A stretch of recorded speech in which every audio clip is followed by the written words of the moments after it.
kale ayaa jacayl loogu xidhay safiya waxa loo duleynaya waa lacag nothing else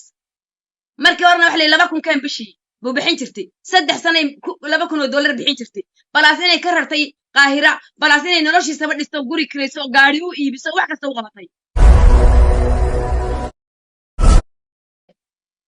iyadoo Mareykan joogtaba waxa la ogaa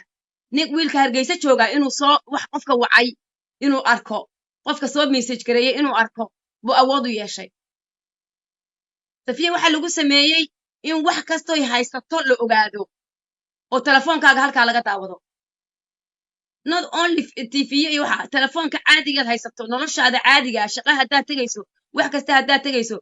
waxa weeyaan safiya waxa la wareegay waxeedii oo dhan nolosha iyadoo ku jirta ayay maanta waxay u timid inay ilmaheedii xanuunsanayay caruurteedii ka soo tagto ay istiraahdo muxuu ahaayay iscilaaj ninkeediina wali isqabaan laakiin noloshu aad u xunto heel tahay Soomaadan garanin safiya markay xagga tagtay waa la dabiibay quraan baa la saaray dadkii wax xoogaa way fiicnaatay culimadii way ula hadleen waxa lagu yiri fargal iyo bahal ay sidatay bixi fargalka bixi waxa weeyaan waxna looma qarin safarka fargalka iska bixi ninkaana ha u dhawaanin telefoon yuursan ka soo wicin caadi baa loogu sheegay safiya wax kasta ay ogaatay maalmay ahayd safiyadeedii oo ay jacanigi waxa la yiri noqotay qof si hurdo ka soo kacay oo kale noloshay ku jirtay waxay ku jirtaba ay la yaabtay maalmo yar oo kooban safiya iyadoo sidii ku jirto wali cilaajkeedii waxay u socdaan way ka farabaxsatay wixii ku dhacay oo haddana waxay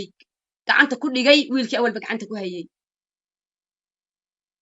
telefoonkeedii iyo fargalkii iyo waxyaalihii oo dhan martiba lagaga celiyay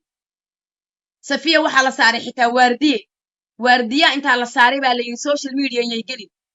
iyadoo safiya saaran waardiye oo la hayo ay dhalinyaradii haysay ku tiri waan seexanaya madaxa ay xanuunaya telefoonka intuu ka soo wacay buu ku yiri dhageyso inaanan arinta dhacday ee Snapchat kala geliyo shaqo aan ku lahayn waa inaad wacdo nink waxa ku soo wacaya shiina culay markay la soo waco wareysanayeen ahayd wiilkaasi waa bari isaga ku yiri qof kasto safiya wacay oo wareystay ninku isaga shaqo kule waa inaad wacdo arinta beenisa lagu yiri safiya wallahi inaanan been idin sheeganiyo billahi beeni baa lagu haddaad wacdaan lambarkeeda idin siiyo wuu maqlaya waxa kula hadlaysaan awooday ku dilid garaysana male haddaad beenidi ka ay doonaysan safiya telefoonkeeda caawa haddaa wacdaan Itoobiya jooga horta wiilkii wuu baxsaday dirirna buu joogaa wiila reer Jabuuti buu la joogaa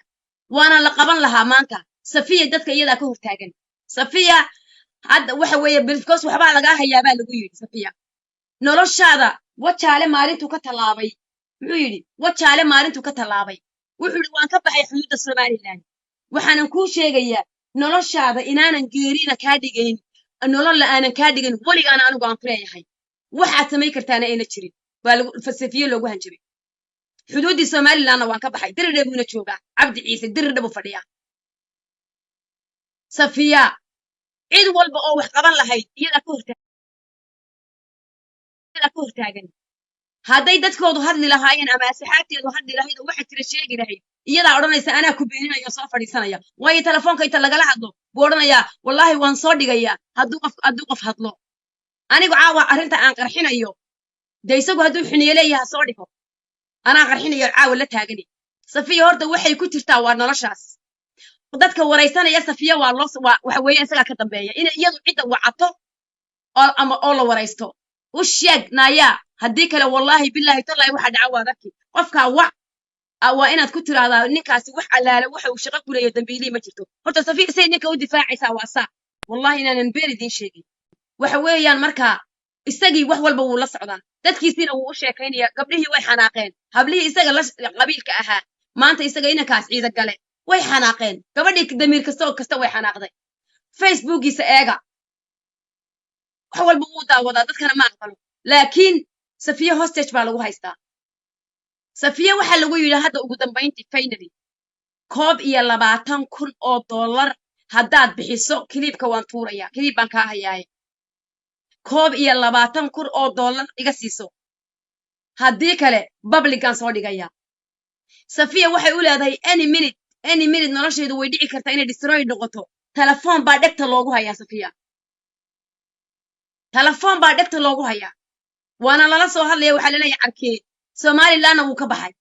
haddii la odhan lahaa ninkaa qabta oo maanta la odhan lahaa jigjiga lala hadli lahaa oo etoobiya lala hadli lahaa soomaaliya qaban lahaydna safiya iyadaa ka hortaaganba oole ma hadlayo yaan la hadlin yaan juuq la odhanin yaan la sheegin yaan la waxaynin bilaahi calaykum soomaaliyeed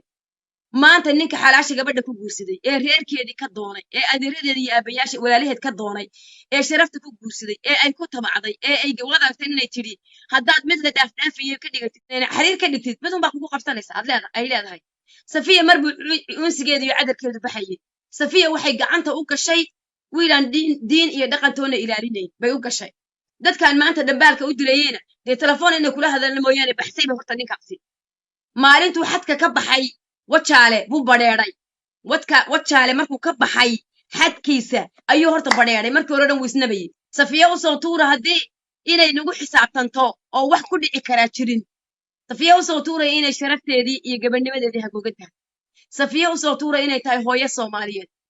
gabadhee jeclaan lahayd caawaaga in lagu xidho telefoonkaaga nin soomaaliya jooga adigoo ingiriiska jooga inuu ku maamulo gabadhee jeclaan lahayd maanta adoo maraykan joogta in lagu maamulo gabadhee jeclaan lahayd maanta adoo hooya in lagu hostage gareeyo this is the reality ay ku nooshahay safiya ay ku nooshahay safiya waxa weeyaan dad ka dhiidhiya may waayin dad u hiiliyana may waayin xaqiiqdii markaan soo helay dad maanta gobonnimada reerkaa ninkaasi ka dhashay wax ka qabtana lama waayin laakiin iyadii baa xanuunsan oo maskaxdeedii caadi ahayn oo go'aan gaadhi karin oo isu haysata inay qaflad ku jirto oo laleeyahay waa lagu dilayaa oo lagu leeyahay waa lagu ceebaynayaa oo laleeyahay lacag keen $2,000 buu qaadanayay biilka believe or not $2,000 every single month safiya baa lagu xujeeyay inay jirto iyadoo maraykan joogta imagine